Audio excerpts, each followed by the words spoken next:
Ms. Quraishy, what is your reaction on the brutal murder of a British soldier in London by two Islamic terrorists? First of all, I think this kind of action and brutal murder is despicable. Everybody should condemn it. And my organization, AMISCO, which stands for European Muslim Initiative for Social Cohesion, and which works for the well-being of Muslim communities in Europe, is very much against such kind of activities. We think that taking somebody's life is a crime against humanity. Having said that, I would also like to emphasize that we should not call this kind of criminals as Islamic terrorists, because terrorism doesn't have any religion, it does not have any culture, it doesn't have any ethnicity. It is a crime, and a very, very horrible hate crime. We have seen this kind of crimes before, and we will see it in future, but we should be careful to mix religion with crimes. But with this murder so macabre and demonstrantly done on a street, it seems to be religiously motivated. What do you see? Well, all the discussion I have seen on the media, and I have heard those criminals on the internet, I think that it will only be religious if they had a religious motive behind that. But what I saw was they bumped him with a car, he fell, and then they killed him. And then they had audacity to stand there and wait for the police to come. So it was a pre-planned murder of a soldier. And the excuse they gave on the television was that because he has been serving in Afghanistan and has killed other Muslims, that is why we have killed him.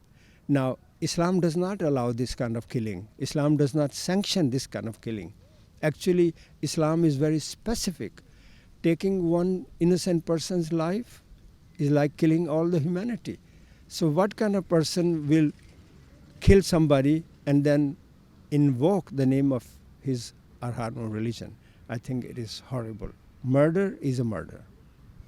But these murderers, didn't they invoke Islam in their act? Well, that is what some people say, that they have said Allahu Akbar. Now this slogan, even the terrorists used, Al-Qaeda uses, normal people uses for good and bad. Allahu Akbar means God is great. But it doesn't mean that Islam sanctions that. So that is a very big difference, that people misuse their religion to sanctify what they do. But it does not make them an Islamic terrorist. That is my whole point. We should condemn them as terrorists, as sick criminals. And when I look at their behavior, I can see that they were extremely disturbed people, those young people.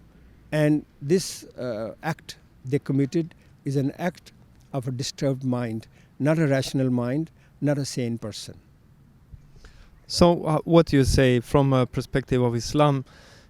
Some say Islam is a violent religion. Some say that Islam would condemn such actions as this. What is your position? Well, my position as a politician, as a human rights activist, is that killing is unacceptable in any form. Having said that, I also want to emphasize that nowhere in Quran or in any Islamic scripture it is allowed to kill an innocent person. It's totally forbidden. So it doesn't matter what people say. Quran and Islam does not sanction that.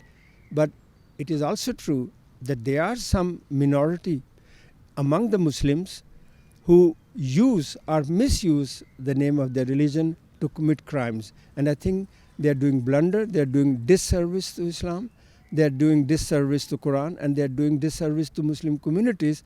Most of them, 99.9% of them, are peace-loving, hardworking, they contribute to the society, they live peacefully. So these people, they are actually shaming their own communities, and I think that it is not acceptable. The British Prime Minister David Cameron went out and said that this, in his view, was a betrayal of Islam and the Muslim communities. What is your view on this? Wonderful. I'm so happy that both the British Prime Minister and the opposition leader and many other politicians actually came out very strongly against this action, condemned it as they should have done that. But they said also at the same time that we should not blame Islam, that Islam has nothing to do with that, and their action is actually against Islamic teaching, and it is against all the contribution of Muslim communities to the UK societies. And I think we should support such a statement, and it is a very wise thing they did. At the same time, we have seen revenge attacks on mosques, on what is connotated with the Islamic faith. Do you not have any understanding for this reaction? Well, I have no understanding for violence, period. I do not believe that those people should have killed that soldier under any circumstances.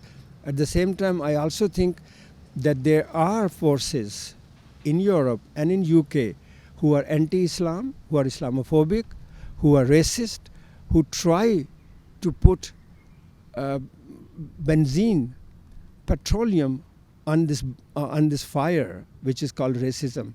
And those people who actually went and vandalized mosque, they are member of English Defence League. And everybody knows that those people are scum of the earth. They are not normal British people.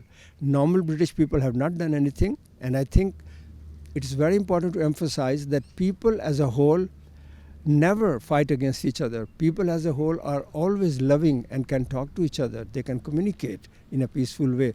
These are fringe groups, whether they are among the Muslims or among the Europeans, who have no understanding how to live together or have their political agenda.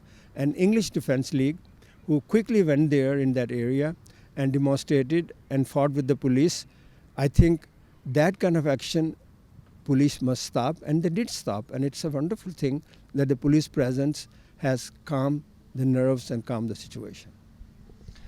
Still, we can say, you say that these are extreme people doing extreme acts, and it's not because of the religion or not because of patriotism, English patriotism, but it is still happening today. We see it again and again repeating these things.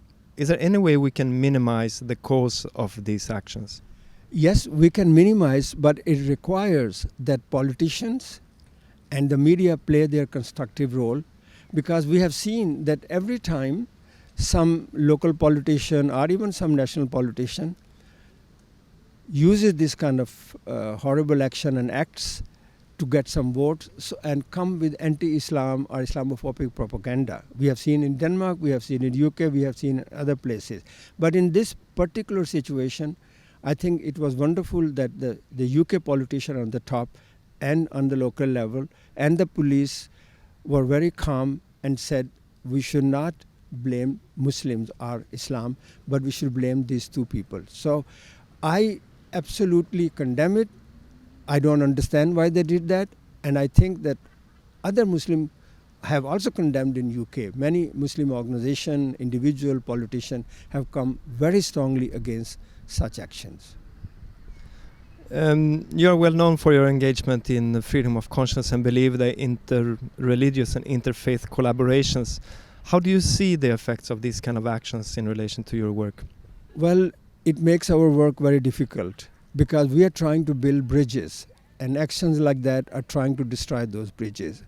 But we should be optimistic, we should be hopeful, and think that Europe has become today inter-ethnic, intercultural and interreligious. It's not going to go back, it's going to go front. So that is why people like me and others who work for interfaith living and peaceful and harmonic living must continue their work and should not give up, because giving up will be actually giving the victory to the terrorists. Thank you very much. You're welcome.